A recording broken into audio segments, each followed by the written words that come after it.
Molts cineastes reconeixen haver-se inspirat en la fotografia a l'hora de fer cinema. Ara alguns fotògrafs mostren com un director de cine, una pel·lícula, un pla o un gènere cinematogràfic han deixat petjat en la seva obra.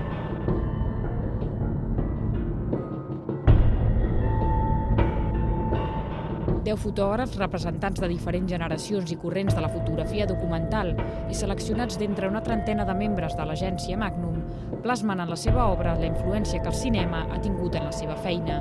El resultat és una exposició en la que cada fotògraf busseja en la seva herència cinematogràfica i és capaç de generar una creació pròpia. Així, el fotògraf iranià Abbas s'inspira en la pel·lícula Paisà de Roberto Rossellini per retratar la violència que va viure a Teheran l'any 1979.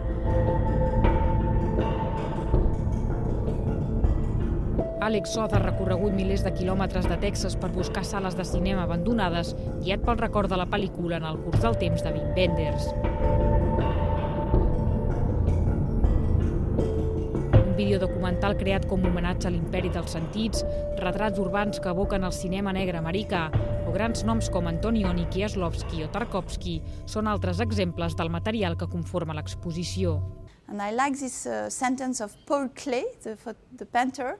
He said, art is not reproducing the real or reality, it's making things real. So that's the difference between recording and constructing a world. And in the cinema, it's obvious that the filmmakers are constructing a world which is fictional. But in documentary, it is the same. Though there is this match between some images that the photographer has in mind and reality. Coincidint amb l'exposició, el CCCB ha organitzat un taller que convida a explorar el cinema, la fotografia i la frontera que uneix i separa aquestes arts, i també un cicle de conferències.